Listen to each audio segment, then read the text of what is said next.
Friends, today we will be discussing about uh, aromatic amines. Under aromatic amines, we will be discussing substituents' effect on basicity and methods of preparation of different aromatic amines. So let's start the lecture. So first one topic is there, that is effect of substituents on the basicity of amines or aromatic amines. सो इसमें ये discuss करेंगे कि जो aromatic amines है, पिछले lecture में हम लोगों ने डिस्कस किया था कि जो एरोमेटिक अमाइंस होते हैं वो बेसिक नेचर के होते हैं। तो बेसिक नेचर के तो वो होते हैं, बट अगर उसमें कोई सब्स्टिट्यूएंट ऐड हो जाए तो वो सब्स्टिट्यूटेड एरोमेटिक अमाइंस हो जाएगा। तो ये जो सब्स्टिट्यूशन हो रहा है तो उसकी वजह से जो एरोमेटिक अमाइंस है उसकी बेसिसिटी में कोई डिफरेंस होता है या नहीं होता है, उसको आज स्टडी करते हैं।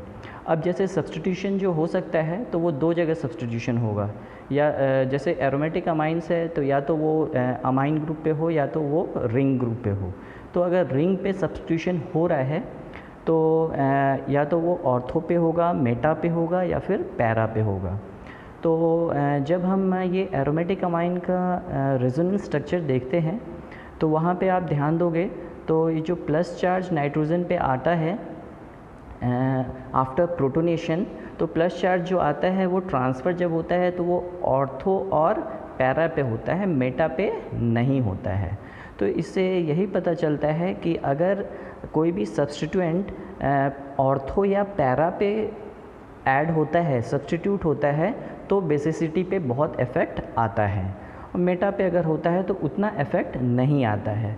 तो first point is basicity depends upon position and nature of substituent, and under that ortho and para position of the group determines its net effect on electron density on nitrogen। इसका मतलब वही है कि अगर ortho position या para position पे substitution हो रहा है एरोमेटिक अमाइन में तो उसकी वजह से जो इलेक्ट्रॉन डेंसिटी है नाइट्रोजन पे वो इफ़ेक्ट होता है।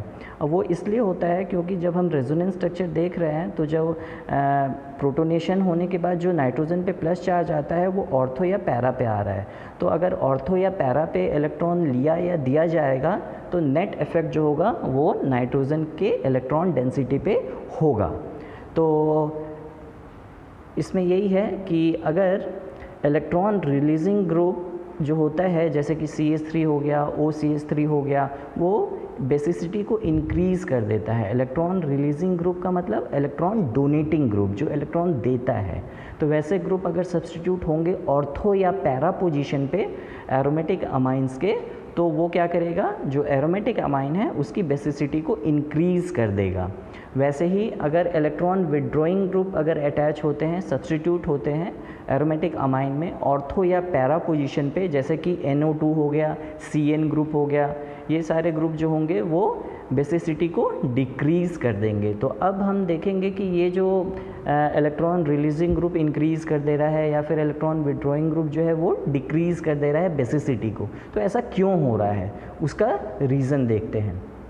जैसे कि पहला पॉइंट बताया था कि electron releasing groups increase the basicity of aromatic amine. अब यहाँ पे देखिए ये रेजोनेंस स्ट्रक्चर एक दिया हुआ है। अब इससे पता यही चल रहा है ये जो G ग्रुप है, ये G ग्रुप जो है वो इलेक्ट्रॉन रिलीजिंग ग्रुप है, तो वो इलेक्ट्रॉन दे रहा है, तो वो रिंग की तरफ इलेक्ट्रॉन जाएगा। तो इससे होगा क्या, this electron releasing group increases the electron density on amino group. जो अमाइनो ग्रुप है उस पर इलेक्ट्रॉन डेंसिटी ये बढ़ा देता है। अब देखिए ये रिएक्शन हो रहा है, यहाँ प्रोटोनेशन होने के बाद ये बन गया, N पे प्लस चार्ज आ गया, और G अगर इलेक्ट्रॉन डोनेटिंग ग्रुप होगा तो G का जो इलेक्ट्रॉन होगा वो नेट जो होगा वो N पे चला जाएगा। तो इससे यही पता चल रहा है। सो if electron with donating group is substituted at either ortho or para position, it will increase the electron density on aromatic amine। aromatic amine पे electron density को वो बढ़ा देगा। So what will happen then lone pair at nitrogen becomes more readily available for sharing। तो इससे होगा ये कि अगर इलेक्ट्रॉन डोनेटिंग ग्रुप सब्स्टिट्यूट हुआ है तो वो क्या कर रहा है, नाइट्रोजन पे इलेक्ट्रॉन डेंसिटी को इंक्रीज़ कर दे रहा है। तो नाइट्रोजन पे अगर इलेक्ट्रॉन डेंसिटी बढ़ जाएगा तो जो नाइट्रोजन के पास लोन पेयर है, that lone pair will be more readily available for sharing। वो easily नाइट्रोजन अपना लोन पेयर देगा और इससे क्या होगा, प्रोटोनेशन बहुत फास्ट होगा। और अगर प्रोटोनेशन फास्ट होगा मतलब बेसिसिटी इंक्रीज़ हो गई।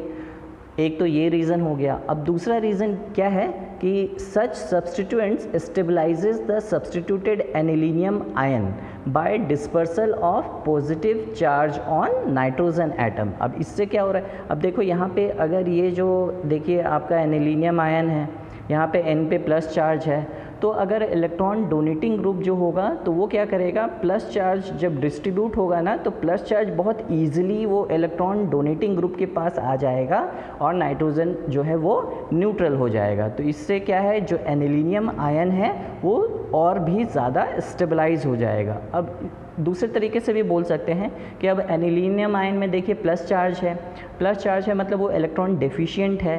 तो अगर इलेक्ट्रॉन डेफिशिएंट है तो अगर कोई इलेक्ट्रॉन डोनेटिंग ग्रुप आ जाएगा तो क्या होगा, वो उस ग्रुप को स्टेबलाइज कर देगा। तो इसका वही मतलब है। तो पहला रीज़न तो क्या हो गया था कि जो नाइट्रोजन के पास लोन पेयर था वो बहुत ईजिली अवेलेबल रहेगा प्रोटोनेशन के लिए, तो बेसिसिटी इंक्रीज़ हो गई। अब प्रोटोनेशन होने के बाद जब एनिलीनियम आयन बन रहा है तो वो भी ज़्यादा स्टेबलाइज हो जाएगा। स्टेबलाइज क्यों हो जाएगा, क्योंकि जो प्लस चार्ज है वो बहुत ईजिली वो रिंग के अंदर मूव करने लगेगा। तो इसकी वजह से क्या होगा, जो एनिलीनियम आयन है वो ज़्यादा स्टेबलाइज हो जाएगा। Therefore such substituents increases the basicity of aromatic amine. तो ये जो ग्रुप्स होते हैं जो कि इलेक्ट्रॉन देते हैं, इलेक्ट्रॉन डोनेटिंग ग्रुप्स हैं, ये ग्रुप्स जो होते हैं वो एरोमेटिक अमाइंस के बेसिसिटी को इंक्रीज़ कर देते हैं।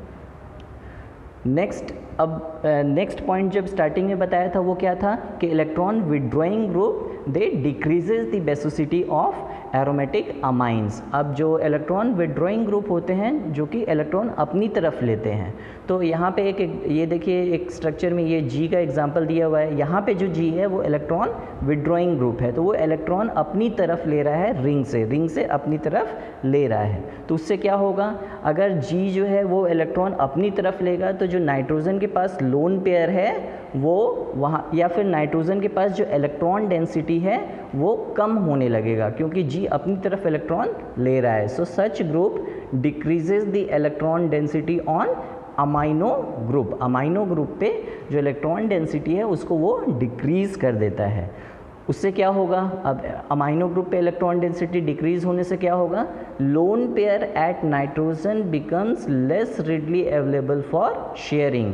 जो नाइट्रोजन के पास लोन पेयर है वो अब उतनी आसानी से प्रोटोनेशन के लिए अवेलेबल नहीं रहेगा। क्यों, क्योंकि पहले जितना इलेक्ट्रॉन डेंसिटी था अमाइनो ग्रुप के पास या नाइट्रोजन एटम के पास, अब उतनी इलेक्ट्रॉन डेंसिटी नहीं है। अब उतनी इलेक्ट्रॉन डेंसिटी नहीं है तो इलेक्ट्रॉन ईजिली नहीं दे पाएगा। तो इससे यही एक होता है कि अगर इलेक्ट्रॉन विड्रॉइंग ग्रुप है तो वो क्या करता है, अमाइनो ग्रुप पे इलेक्ट्रॉन डेंसिटी को डिक्रीज़ कर देता है, जिसकी वजह से जो नाइट्रोजन के पास लोन पेयर है वो उतनी ईजिली अवेलेबल नहीं रहता है शेयरिंग के लिए या फिर प्रोटोनेशन के लिए। तो जिसकी वजह से क्या हुआ, एरोमेटिक अमाइन की जो बेसिसिटी है वो डिक्रीज़ हो गई। तो उससे और क्या होता है, अब ये देखिए प्रोटोनेशन के बाद ये एनिलीनियम आयन बना। अब ये एनिलीनियम आयन जो बना है, एक तो नाइट्रोजन के पास प्लस चार्ज पहले से है, ऊपर से ये जो G ग्रुप है वो इलेक्ट्रॉन अपनी तरफ लेते जा रहा है। तो इससे क्या होगा, जो ये एनिलीनियम आयन है वो और डीस्टेबलाइज हो जाएगा। तो ये जब डीस्टेबलाइज हो जाएगा तो ये जो आपका एरोमेटिक अमाइन है उसका प्रोटोनेशन होके ये डीस्टेबलाइज्ड ग्रुप क्यों बनेगा, मतलब कोई भी कंपाउंड जो होता है वो अपने स्टेबल फॉर्म में रहना चाहता है। तो अब ये ज़्यादा स्टेबल फॉर्म है तो इसका प्रोटोनेशन होके ये इसमें कन्वर्ट नहीं होगा, तो इसका मतलब बेसिसिटी डिक्रीज हो रही है। So such substituent destabilises the substituted anilinium ion. तो इससे हम और क्या कह सकते हैं, इससे यही कह सकते हैं कि ये जो इलेक्ट्रॉन विड्रॉइंग ग्रुप होते हैं they decreases the basicity of aromatic amines. तो ये इलेक्ट्रॉन विड्रॉइंग ग्रुप अगर किसी भी एरोमेटिक अमाइन में सब्स्टिट्यूटेड रहेंगे ऑर्थो या पैरा पोजीशन पे, तो वो जो एरोमेटिक अमाइन के बेसिसिटी को डिक्रीज़ करेंगे। अब एक क्वेश्चन ये है कि अगर ये इलेक्ट्रॉन विड्रॉइंग या फिर electron donating group Meta position पे सब्सटीट्यूटेड रहें तो क्या होगा। तो अगर उस पर सब्सटीट्यूटेड रहेंगे तो उतना इफेक्ट आएगा नहीं बेसिसिटी पे, बिकॉज जब हम रेजोनेंस स्ट्रक्चर देख रहे हैं एरोमेटिक अमाइन का, तो उससे हमें यही पता चल रहा है कि जो नाइट्रोजन के पास लोन पेयर है या फिर जो नाइट्रोजन के पास इलेक्ट्रॉन डेंसिटी है, वो ज़्यादा इफेक्ट तभी होता है जब ऑर्थो या पैरा पोजीशन पे कुछ चेंजेस हो रहे हैं। तो इससे ज़्यादा इफेक्ट नहीं आएगा अगर मेटा पोजीशन पे सब्स्टिट्यूशन हो रहा है तो। अब नेक्स्ट देखते हैं। नेक्स्ट है मेथड ऑफ प्रिपरेशंस। तो एरोमेटिक अमाइंस अलग अलग मेथड से हम उसको प्रिपेयर कर सकते हैं। जैसे कि पहला मेथड है by reduction of nitro compound. So nitro compound को हम रिड्यूस करके, रिडक्शन करके हम ये अमाइनो मीन्स एरोमेटिक अमाइंस बना सकते हैं। तो ये जो रिडक्शन ऑफ नाइट्रो कंपाउंड जो हैं वो अलग अलग मेथड से हम कर सकते हैं। तो पहला मेथड है chemical reduction method. Chemical reduction में क्या है, रिडक्शन जो होगा वो reduction is done by adding HCl and metal like granulated tin और iron to a mixture of nitro compound. तो नाइट्रो कंपाउंड में हम या तो ग्रेनुलेटेड टिन डाल देंगे या फिर ग्रेनुलेटेड आयरन, और उसके साथ HCl मिक्सचर लेके हम रिएक्शन कराएंगे। तो जब रिएक्शन होगा तो इसमें डायरेक्टली आपका मीन्स एरोमेटिक अमाइन नहीं बनता। तो इसमें क्या बनता है, salt form of amines are formed. इसमें सॉल्ट फॉर्म बनता है। अब देखिए यहाँ पे ये रिएक्शन हो रहा था तो ये सॉल्ट फॉर्म बना है, तो ये सॉल्ट फॉर्म यहाँ पर बनता है। लेकिन अपने को तो सॉल्ट फॉर्म नहीं चाहिए, हमें क्या चाहिए, एरोमेटिक अमाइन प्योर फॉर्म में चाहिए। तो फिर ये जो सॉल्ट फॉर्म है उससे प्योर फॉर्म आने के लिए क्या करना है, जो आपका सॉल्ट बना है, अमाइन सॉल्ट जो बना है उसको हम अल्कली से ट्रीट करेंगे और स्टीम डिस्टिलेशन करेंगे। तो अल्कली डाल के उसका स्टीम डिस्टिलेशन किया जाएगा, तो उससे क्या होगा, कन्वर्ट हो जाएगा, जो सॉल्ट है वो प्योर एरोमेटिक अमाइन में कन्वर्ट हो जाता है। तो इस तरीके से हम ये मीन्स नाइट्रो कंटेनिंग ग्रुप को अमाइन कंटेनिंग ग्रुप बना सकते हैं और इस तरीके से एरोमेटिक अमाइंस बन सकते हैं। अब जैसे कुछ कंपाउंड्स हैं जिसमें 2 नाइट्रो ग्रुप हैं। अब जैसे कि यहाँ पे देखिए एक एग्जांपल दिया हुआ है, ये इस कंपाउंड में 2 नाइट्रो ग्रुप हैं, यहाँ पे मेटा डाई नाइट्रो बेंजीन। अब यहाँ पे 2 हैं, तो जब इसको रिएक्शन किया जाता है तो दोनों के दोनों नाइट्रो जो हैं वो रिडक्शन होके अमाइन में कन्वर्ट हो जाते हैं। लेकिन सपोज़ हमें ऐसा चाहिए कि एक नाइट्रो ग्रुप रहे और एक अमाइन ग्रुप रहे, तो मतलब सेलेक्टिव रिडक्शन करना है। तो अगर सेलेक्टिव रिडक्शन करना है और 2 नाइट्रो ग्रुप हैं, दोनों में से किसी एक ही नाइट्रो का रिडक्शन करना है, तो उस केस में जो रिएक्शन कंडीशन है वो थोड़ा चेंज हो जाता है। यहाँ पे किसके प्रेजेंस में रिएक्शन कराया जाएगा, यहाँ पे अमोनियम हाइड्रोजन सल्फाइड के प्रेजेंस में रिएक्शन कराया जाता है। तो उससे क्या होता है, देखिए यहाँ पे जो ये पहला नाइट्रो था वो कन्वर्ट हो गया NH2 में, और दूसरा जो नाइट्रो है वो नाइट्रो का नाइट्रो ही रह गया, यहाँ मेटा नाइट्रो एनिलीन बन गया है। तो अगर सेलेक्टिव रिडक्शन कराना है तो किससे रिएक्शन कराएंगे, अमोनियम हाइड्रोजन सल्फाइड से।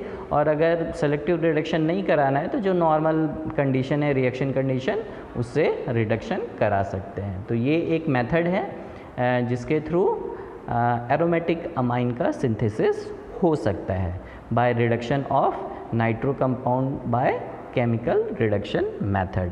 अब नेक्स्ट एक मेथड देखते हैं। नेक्स्ट मेथड है कैटालाइटिक हाइड्रोजिनेशन। अब यहाँ पे क्या है, कैटलिस्ट यूज़ किया जाएगा जिससे हाइड्रोजिनेशन होगा। तो जो नाइट्रो ग्रुप है उसका हाइड्रोजिनेशन होगा, हाइड्रोजन ऐड होंगे तो नाइट्रो जो है वो कन्वर्ट हो जाएगा NH2 ग्रुप में। तो when a solution of nitro compounds in alcohol is shaken with finely divided nickel or platinum, finely divided nickel or platinum with hydrogenation gas, hydrogenation takes place। तो इसमें क्या है कि निकल, फाइनली डिवाइडेड निकल लेंगे या फिर प्लैटिनम लेंगे और H2 के प्रेजेंस में उसका हाइड्रोजनेशन करेंगे तो जो NO2 ग्रुप है उसका रिडक्शन हो जाता है NH2 ग्रुप में। यहाँ पे देखिए एक एग्जांपल दिया हुआ है orthonitrotoluene. This orthonitrotoluene after reduction it gets converted to orthotoluidine. अब यहाँ पे NO2 ग्रुप जो था वो NH2 में कन्वर्ट हो गया और यहाँ पे रिएक्शन कंडीशन ध्यान देंगे तो क्या है, ग्रेनुलेटेड निकल है, फाइनली डिवाइडेड निकल है। अब यहाँ पे निकल के जगह पे हम प्लैटिनम भी यूज़ कर सकते हैं और हाइड्रोजन तो लेना ही है क्योंकि हाइड्रोजनेशन हो रहा है। तो इस तरीके से ये हम एरोमेटिक अमाइंस बना सकते हैं। अब ये जो एग्जांपल है ये सब्स्टिट्यूटेड एरोमेटिक अमाइन यहाँ पर बन रहा है, लेकिन एक इसका ये जो मेथड है इसका एक ड्रॉबैक है। अब ड्रॉबैक क्या है कि ड्रॉबैक ये है कि अगर जो आपका सबस्ट्रेट है, जो स्टार्टिंग कंपाउंड है, उसमें अगर कोई ऐसा दूसरा ग्रुप भी प्रेजेंट है जो कि रिड्यूस हो सकता है, तो जब हम इसको रिएक्शन कराते हैं तो नाइट्रो तो रिड्यूस होगा ही, नाइट्रो जो ग्रुप है वो NH2 में कन्वर्ट होगा ही, बट नाइट्रो ग्रुप के साथ साथ जो दूसरा रिड्यूसिबल ग्रुप है वो भी रिड्यूस हो जाता है। तो जैसे कि एक एग्जांपल है यहाँ पे देखिए, ये वाला एग्जांपल। अब यहाँ पे क्या है, ये जो नाइट्रो ग्रुप है वो तो रिड्यूस हो गया NH2 से, लेकिन यहाँ पे देखिए ये एक ग्रुप है इथिलीन, ये इथाइलिनिक ग्रुप है। अब यहाँ CH2 डबल बॉन्ड CH था, अब ये भी रिड्यूस हो गया और ये भी यहाँ पे इसका हाइड्रोजनेशन हो गया, ये CH3 CH2 बना लिया। तो यहाँ पे ये एक इसका ड्रॉबैक है कि नाइट्रो ग्रुप के साथ अगर कोई दूसरे रिड्यूसिबल ग्रुप रहेंगे कि जिनका हाइड्रोजनेशन हो सकता है तो उनका भी हाइड्रोजनेशन हो जाता है यहाँ पर। तो ये एक इसका ड्रॉबैक है। अदरवाइज़ ये बहुत ही अच्छा मेथड है। एक कैटलिस्ट लेना है और उसका हाइड्रोजनेशन करना है तो हाइड्रोजनेशन नाइट्रो ग्रुप का हो जाएगा और वो NH2 में कन्वर्ट हो जाएगा। इस तरीके से हम एरोमेटिक अमाइंस बना सकते हैं। तो आज के लिए इतना ही। अब नेक्स्ट किसी लेक्चर में दूसरे और भी बहुत सारे मेथड्स हैं उसको हम डिस्कस करेंगे for synthesis of aromatic amines. Thank you very much.